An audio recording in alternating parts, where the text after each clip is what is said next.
ক্ষমতা দেবার মালিক আল্লাহ আর নেবার মালিক আল্লাহ।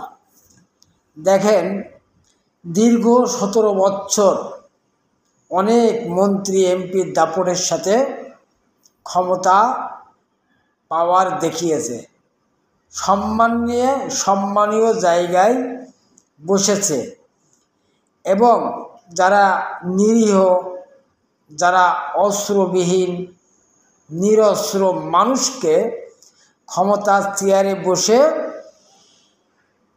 অনেক অত্যাচার নির্যাতন করেছে।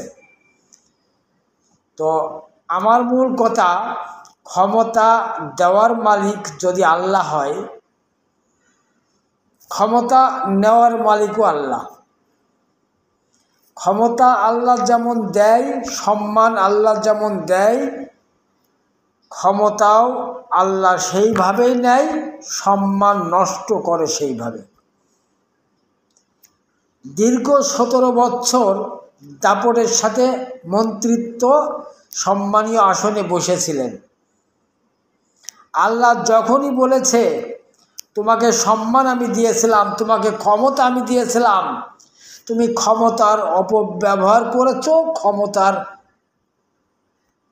অন্য পথে পরিচালিত করেছো, তোমার ক্ষমতা তুমি অন্য পথে পরিচালিত করেছো। যে পথে পরিচালিত করেছো তা মানুষের কষ্ট, মানুষের যন্ত্রণা, মানুষের পথে কাটা হয়েছে। তাই 17 বছর পরে সব সম্মান ফেলে থুয়ে পালাতে হয়েছে। যারা ক্ষমতা 17 বছর ধরে রেখেছিল তাদেরকেও পালাতে হয়েছে। তো আপনারা যারা ক্ষমতায় যেতে চাচ্ছেন, এই হিসাবটা করে রাখবেন, ক্ষমতায় যেয়ে যদি আপনারাও মানুষের প্রতি নির্যাতন, জুলুম, চাঁদাবাজি, সন্ত্রাসী, লুটপাট, ধর্ষণ, হানাহানি, মারামারি, কাটাকাটি, ছিনতাই, রাহাজানি এমন করতে থাকেন, তাহলে 17 বছর ক্ষমতায় থেকে যেমন পালাতে হয়েছে, আপনাদেরকেও পালাতে হবে।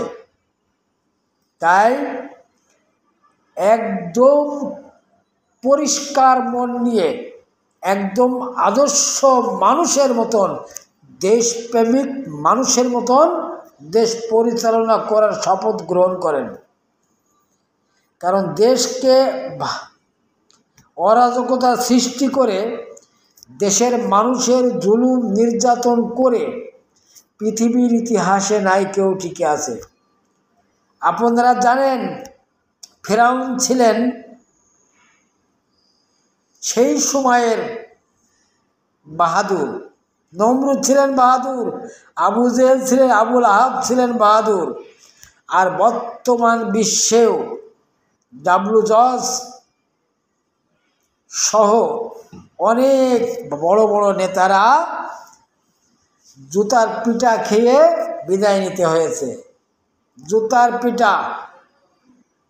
তো আমি বলতে চাই, দেশ পরিচালনা করবেন, ক্ষমতায় যারাই যাবেন, মানুষকে ভালোবাসবেন। মানুষকে ভালো না বাসলে আপনারা ক্ষমতায় তো দূরের কথা, সম্মান পাওয়া তো দূরের কথা, 17 বছর যেভাবে দেশ পরিচালনা করে পালাতে হয়েছে, এমনটাই ঘটবে। সবাই ভালো থাকবেন, ভিডিওটি শেয়ার করবেন।